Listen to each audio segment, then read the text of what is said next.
आप सभी का इतिहास विषय की इस ऑनलाइन क्लास में स्वागत है। आज हम महाराणा कुंभा के शासक बनने के बाद के इतिहास का अध्ययन करते हैं। इससे पहले के वीडियो में हमने देखा था सिसोदिया वंश के आरंभिक शासकों के बारे में, महाराणा कुंभा के पहले जो शासक हुए थे उनके बारे में। जैसा कि आपको विदित है कि महाराणा कुंभा 1433 ईस्वी में शासक बने और 1468 ईस्वी तक उन्होंने शासन किया। और इस लंबे समय के इतिहास की जानकारी हमें कहाँ से मिली या किस आधार पर इतिहास रचित किया गया, तो उन स्रोतों के बारे में भी हम थोड़ी जानकारी प्राप्त कर लेते हैं, जिनसे हमें महाराणा कुंभा का इतिहास आज हमारे पास उपलब्ध है या जिनके माध्यम से हम जानकारी प्राप्त कर सकते हैं। उनके बारे में चर्चा कर लेते हैं। उनमें प्रमुखतया तो महाराणा कुंभा के समय लिखे गए ग्रंथ और प्रशस्तियाँ हैं, जिनके द्वारा हमें महाराणा कुंभा के बारे में बहुत सी जानकारियाँ मिलती हैं। उनके बारे में चर्चा कर लेते हैं। पहले जो महाराणा कुंभा के समय की हैं, उसमें एक पुस्तक का नाम है रसिक प्रिय। रसिक प्रिय पुस्तक के रचयिता स्वयं महाराणा कुंभा ही थे। यह रसिक प्रिय पुस्तक रचना किसने की? स्वयं महाराणा कुंभा ने की थी।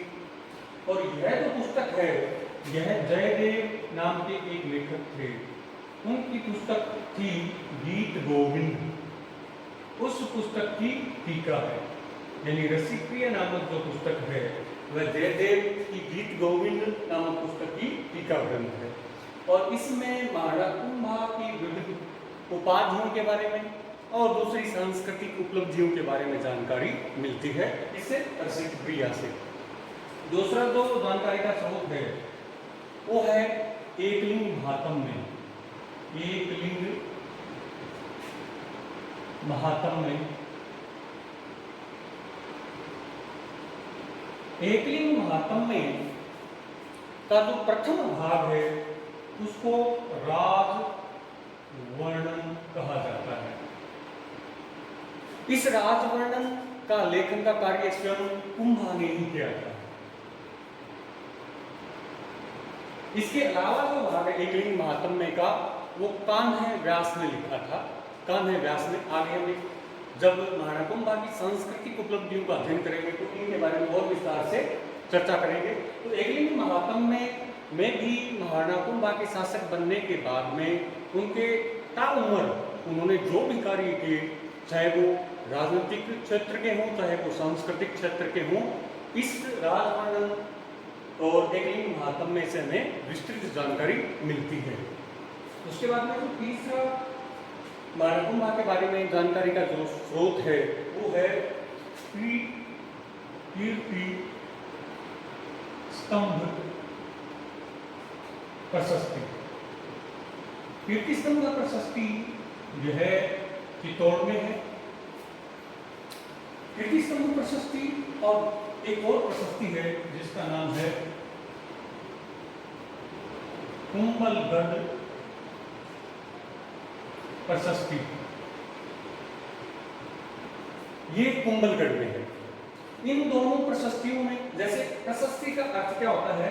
प्रशस्ति होता है किसी शासक की यशोगाथा जिस ग्रंथ में जिस लेख में मिलती है उसको कहते हैं प्रशस्ति। तो ये दोनों कीर्ति स्तंभ प्रशस्ति और कुंभलगढ़ प्रशस्ति महाराणा कुंभा के जीवन में जो उपलब्धियां हैं, जो कीर्तिमान हैं, जो यश हैं, उनका गुणगान करती है। कीर्ति स्तंभ प्रशस्ति और कुंभलगढ़ प्रशस्ति, चाहे उनका विभिन्न युद्धों में विजय प्राप्ति का अवसर हो, चाहे उनका सांस्कृतिक क्षेत्र में किए गए उल्लेखनीय कार्यों का वर्णन हो, ये सभी प्रशस्तियों में मिलता है।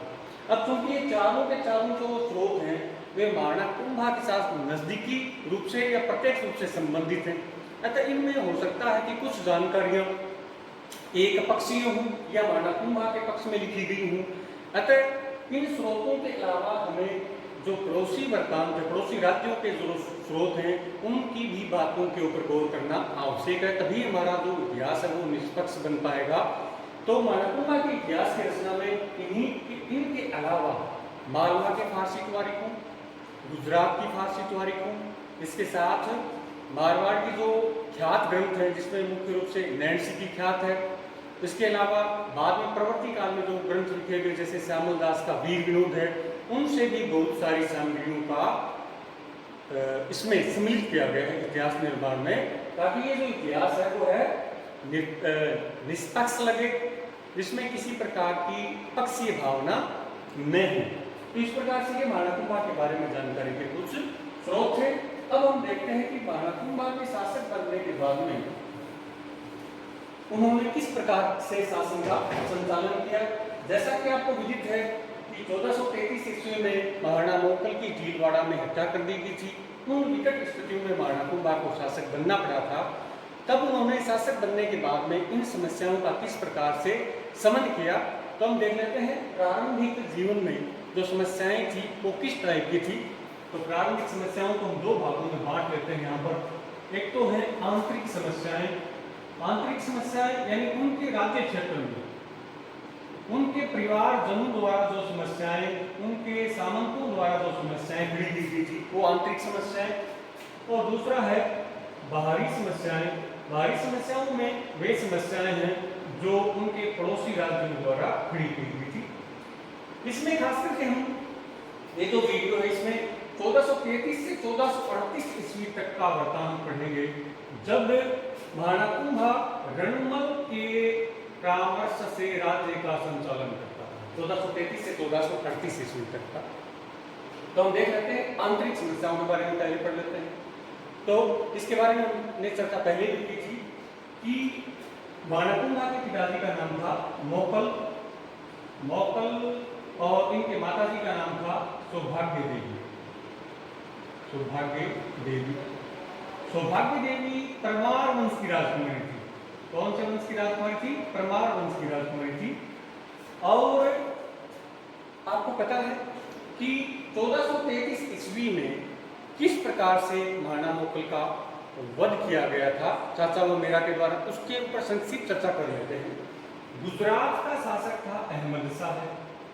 गुजरात का शासक था कौन? अहमद शाह। अहमद शाह ने नागौर अभियान किया था। तो थोड़ा सा इसके ऊपर थोड़ा रेखा चित्र के द्वारा इसको हम स्पष्ट कर देते हैं कि ये इस प्रकार से जब हम रेखा चित्र का निर्माण कर लेते हैं तो ये तो भाग है, ये जो संपूर्ण भाग था ये मेवाड़ का इलाका हुआ करता था। उसमें मेवाड़ की भूमि थी। और ये जो भूभाग है ये गुजरात का भूभाग है, ये मालवा का भूभाग है, ये हाड़ौती राजपूतों की भूमि, ये फिर आगे अहीरवाड़ आ जाएगा, यहाँ अजमेर है भी।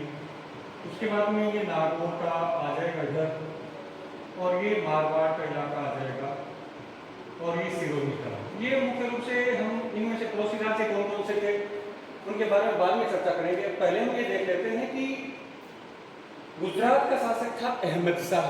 उसने 1433 ईस्वी में, तब 1433 ईस्वी में नागौर के ऊपर अभियान किया था। अब गुजरात से कोई शासक जाएगा तो इस रास्ते से जाएगा नागौर। ये जो इलाका है ये गुजरात के शासकों का, गुजरात की सेना का नागौर जाने का रास्ता था। तो मोकल चूंकि इतना प्रभावी शासक नहीं था, राज्य में कुछ अव्यवस्था थी, तो गुजरात के शासक अहमद शाह ने इस मार्ग को यानी पश्चिमी मेवाड़ से होते हुए और मारवाड़ के पूर्वी इलाके से होते हुए उसने नागौर गमन किया था। नागौर का शासक था फिरोज खान।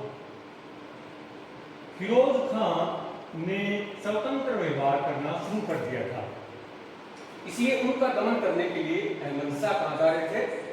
नागौर जा रहे थे। 1433 ईस्वी की घटना है। तब मेवाड़ का जो शासक था कौन? मोकल ने उसकी लूटमार से मेवाड़ को बचाने के लिए, क्योंकि वह मेवाड़ के इलाके में लूटमार करते हुए आगे बढ़ रहा था, उसकी लूटमार से मेवाड़ को बचाने के लिए चित्तौड़ से सेना सहित प्रयाण किया। तो यहाँ पर इस इलाके में एक जगह है जीलवाड़ा। जीलवाड़ा नामक स्थान पर जब मोकल पड़ाव डाले हुए था, क्या डाले हुए था? पड़ाव डाले हुए था। तब यहाँ पर मोकल के ही जो परिवारजन थे जिनका नाम था चाचा व मेरा, चाचा व मेरा, ये दोनों जो महाराणा छत्र सिंह थे, जिनको खेता भी कहा गया है, उनकी अवैध संतानें थे। इन्होंने क्या किया, घात लगाकर झीलवाड़ा में मोकल का अंत कर दिया। तो इस प्रकार से महाराणा मोकल का दुखद अंत हुआ। और यहीं पर इस इलाके में चाचा ने तो स्वयं को, अपने आप को क्या घोषित कर दिया, मेवाड़ का महाराणा भी घोषित कर दिया। और एक व्यक्ति थे जिसका नाम था महपा पंवार।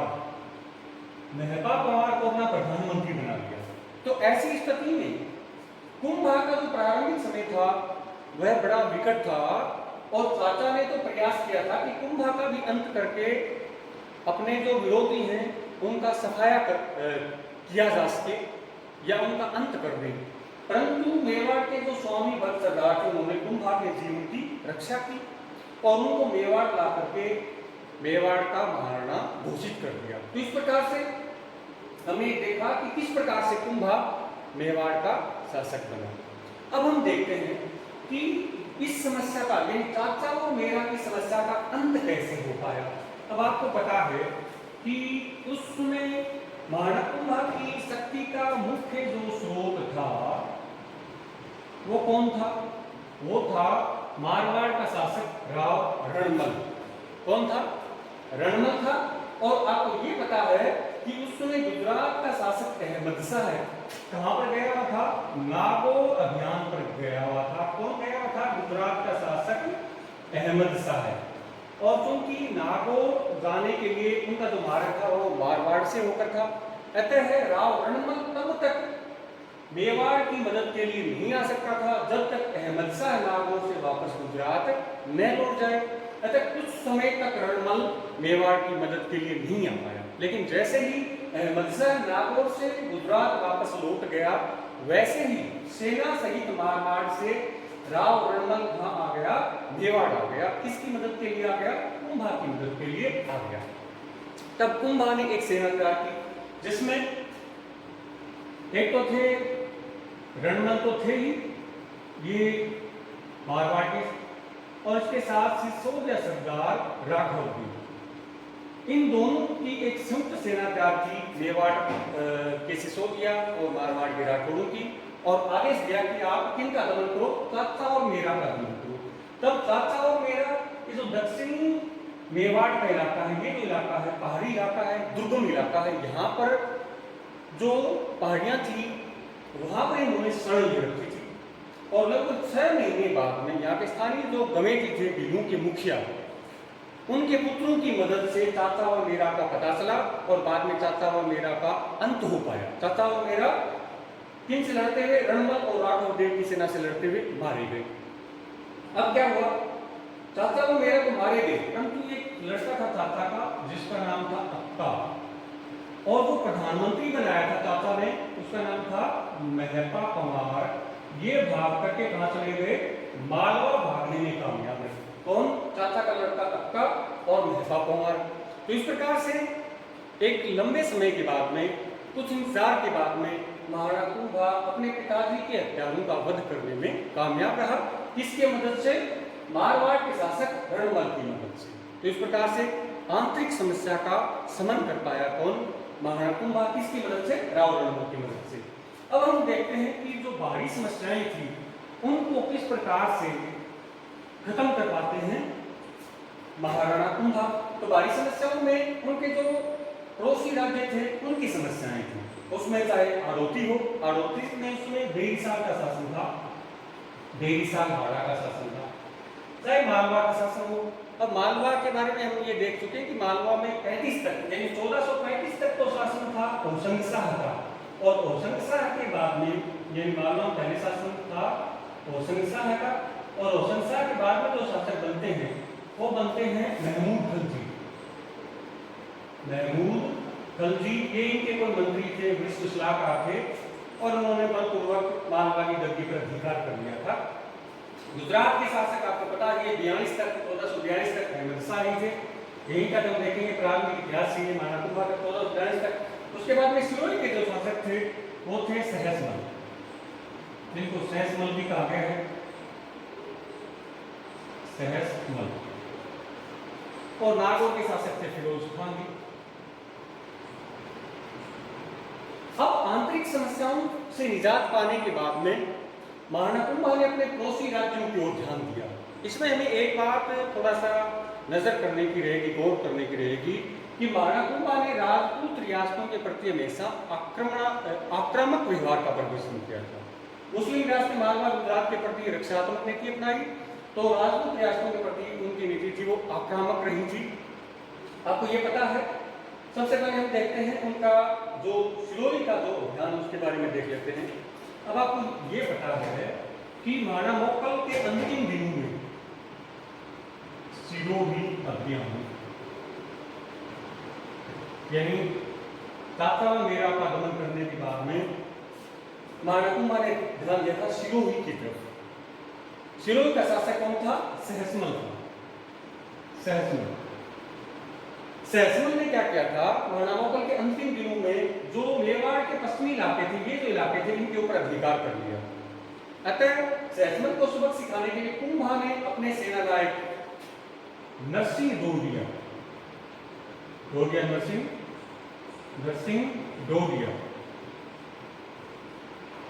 दोडिया को सेना सहित सिरोही भेजा सहसमल का दमन करने के लिए।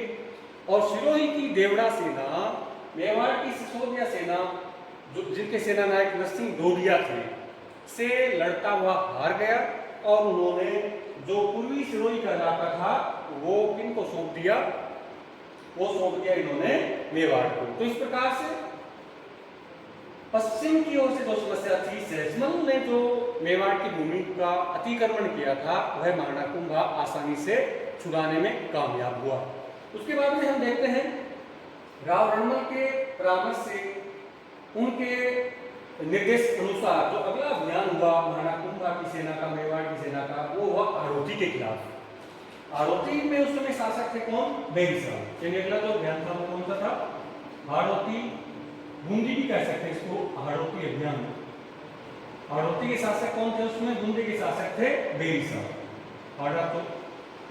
हाड़ा राजपूत बड़े वीर और पराक्रमी शासक हुआ करते थे, परंतु तीनों से दबे हुए थे। इधर दिल्ली से भी इनको मुकाबला करना था, इधर मालवा से भी और उधर मेवाड़ से भी। तो बेरिसाल के साथ भी वही समस्या थी। इसने भी क्या किया था कि महाराणा मोक्कल के अंतिम दिनों में मेवाड़ की कुछ भूमि, ये जो इलाका है खास करके भीलवाड़ा का इलाका, मांडलगढ़ वाला इलाका, मांडलगढ़ ये भीलवाड़ा में ही है, इसके ऊपर अधिकार कर लिया था। तो महाराणा कुंभा इससे इस बात से भी रुष्ट थे। इसके साथ साथ बेरिसाल ने क्या है कि मोक्कल के समय में जो गारवाड़ के शासक थे अचलदास खिलजी, ये जो इलाका गारवाड़ का झालावाड़ के जिले में है वर्तमान में, जलदुर्ग है, काफी प्रसिद्ध है ये गारवाड़। यहाँ के शासक थे अचलदास खिलजी। तो मालवा के शासक होशंग शाह ने अचलदास खिलजी पर आक्रमण किया था और उस आक्रमण में बेरिसाल ने क्या की थी? किसकी मदद की थी? होशंग शाह की मदद की थी। और इस वजह से अचलदास खिलजी लड़ता हुआ मारा गया और गारवाड़ के ऊपर अधिकार हो गया होशंग शाह का। तो इस वजह से कि जो मेवाड़ के शासक थे वो बेरिसाल से रुष्ट थे। तो इन वजहों से मेवाड़ की सेना ने बेरिसाल के विरुद्ध अभियान किया और बेरिसाल मुकाबला नहीं कर पाया मेवाड़ की सेना का। बेरिसाल की हार हुई और उन्होंने अधीनतः आत्मसमर्पण करते हुए तो मांडलगढ़ वाला इलाका है ये उन्होंने मेवाड़ को सौंप दिया। इसके साथ साथ वार्षिक खिराज देना भी स्वीकार कर लिया। इस प्रकार से रणमल के नेतृत्व में तीसरी बड़ी सफलता प्राप्त की थी। इसने महाराणा